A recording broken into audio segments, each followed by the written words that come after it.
Hoje sou funcionário público e este não é meu desconsolo maior.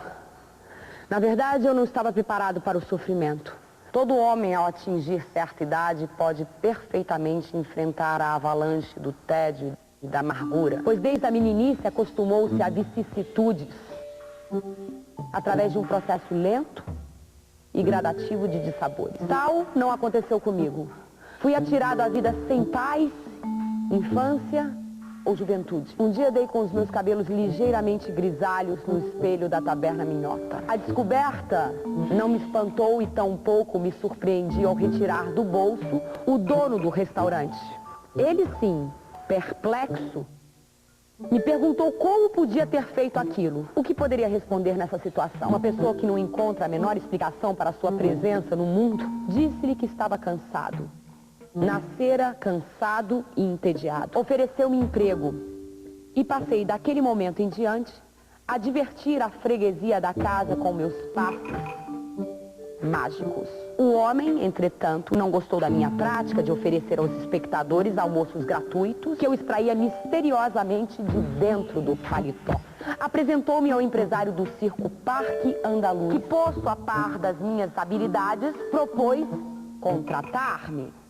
Antes, porém, aconselhou que se prevenisse contra os meus truques. Contrariando as previsões pessimistas do primeiro patrão, o meu comportamento foi exemplar. As minhas apresentações em público não só empolgaram multidões, como deram fabulosos lucros aos donos da companhia. A plateia em geral me recebia com frieza, talvez por não me exibir de casaca e cartola, mas quando, sem querer, começando a extrair do chapéu coelhos, cobras, lagartos, os assistentes vibravam, sobretudo no último número em que eu fazia surgir por entre os dedos um jacaré. Em seguida, comprimindo o animal pelas extremidades, transformava-o numa sanfona e encerrava o espetáculo tocando o hino nacional da Conchinchina. Os aplausos surgiam de todos os lados sob o meu olhar distante. O gerente do circo, a me espreitar de longe, danava-se com a minha indiferença pelas palmas da assistência. Com o crescimento da popularidade, a minha vida tornou-se insuportável. Às vezes, sentado em algum café, a olhar cismativamente o povo desfilando na calçada, arrancava do bolso pombos, gaivotas, maritacas. Eu olhava melancólico para o chão e resmungava contra o mundo e os pássaros. Se distraído, abria as mãos, delas escorregavam esquisitos objetos, a ponto de me surpreender certa vez puxando da manga da camisa uma figura, depois outra, por fim estava rodeado de figuras estranhas, sem saber que destino lhes dar. Nada fazia. Olhava para os lados, implorava com os olhos por um socorro que não poderia vir de parte alguma. Situação cruciante. Quase sempre ao tirar o lenço para suar o nariz, provocava o assombro dos que estavam próximos. Sacando um lençol do bolso, mexia na gola do paletó, logo aparecia um urubu. Em outras ocasiões, indo amarrar o cordão do sapato, das minhas calças deslizavam cobras. Mulheres e crianças gritavam, vinham guardas, ajuntavam-se curiosos. Um escândalo. Tinha de comparecer à delegacia e ouvir pacientemente da autoridade policial ser proibido soltar serpente nas vias públicas. Tímido e humilde, mencionava a minha condição de mágico, reafirmando o propósito de não molestar ninguém. Também à noite, em meio a um sono tranquilo, costumava acordar sobressaltado.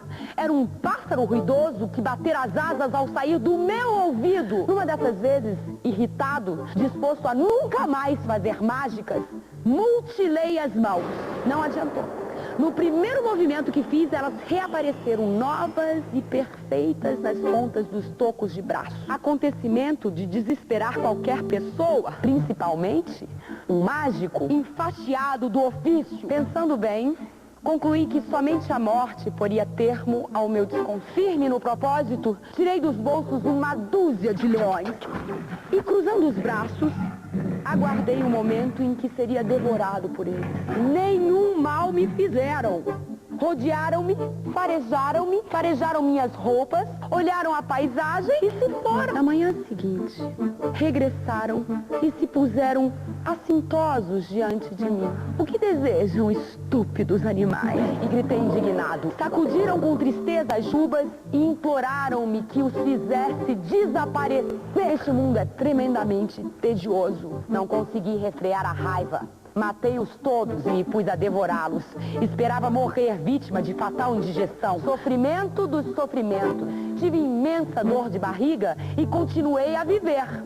O fracasso da tentativa multiplicou minha frustração. Afastei-me da zona urbana e busquei a serra. Ao alcançar seu ponto mais alto que dominava o escuro abismo, abandonei o corpo, senti apenas uma leve sensação da vizinhança da morte. Logo, me vi amparado por um paraquedas, com dificuldade, machucando-me nas pedras, sujo e estropiado, consegui regressar à cidade, onde a minha primeira providência foi adquirir uma pistola. Em casa, estendido na cama, levei a arma ao ouvido. Puxei o gatilho à espera do estampido. A dor da bala penetrando na minha cabeça. Não veio o disparo nem a morte.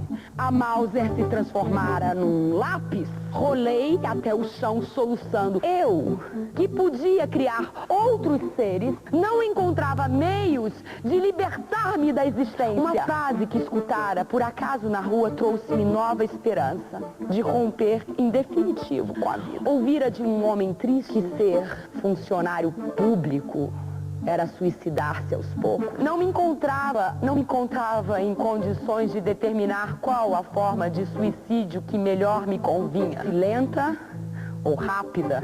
Por isso, empreguei-me numa secretaria de Estado. 1930, ano amargo. Foi mais longo que os posteriores à primeira manifestação que tive da minha existência ante o espelho da taberna Minhota. Não morri conforme esperava. Maiores foram as minhas aflições, maior o meu desconsolo. Quando era mágico, pouco lidava com os homens. O palco me distanciava dele. Agora, obrigado a constante contato com meus semelhantes, necessitava compreendê-los, disfarçar a náusea que me causavam. E o ócio levou-me à revolta contra a falta de um passado. O amor que me veio por uma funcionária, vizinha de mesa de trabalho, distraiu-me um pouco das minhas inquietações. Distração momentânea.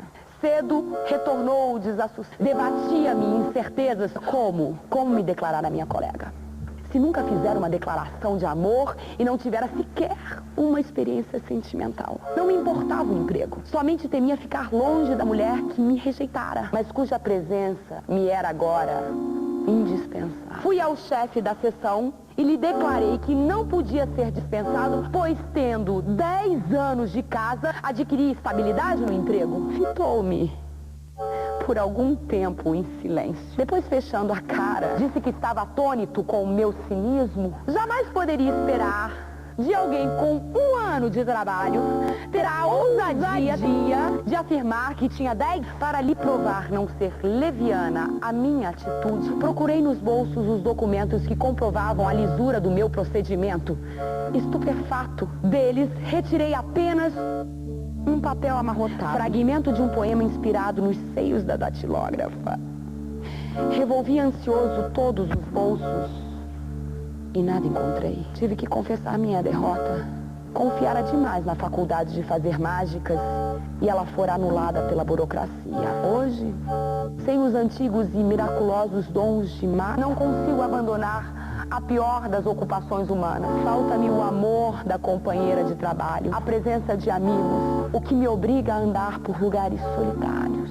Sou visto muitas vezes procurando retirar com os dedos do interior da roupa qualquer coisa que ninguém enxerga, por mais que atente à vista. Pensam que estou louco, principalmente quando atiro ao ar essas pequeninas coisas. Tenho a impressão de que é uma andorinha se desvencilhar das minhas mãos. Suspiro alto e fundo. Não me conforta a ilusão. Serve somente para aumentar o arrependimento de não ter criado todo um mundo mágico. Por instantes, Imagino como seria maravilhoso arrancar do corpo lençóis vermelhos, azuis, brancos, verdes. Encher a noite com fogos de artifício, erguer o rosto para o céu e deixar que pelos meus lábios saísse um arco-íris. Um arco-íris que cobrisse a terra de um extremo ao outro. E os aplausos dos homens de cabelos brancos, das meigas crianças.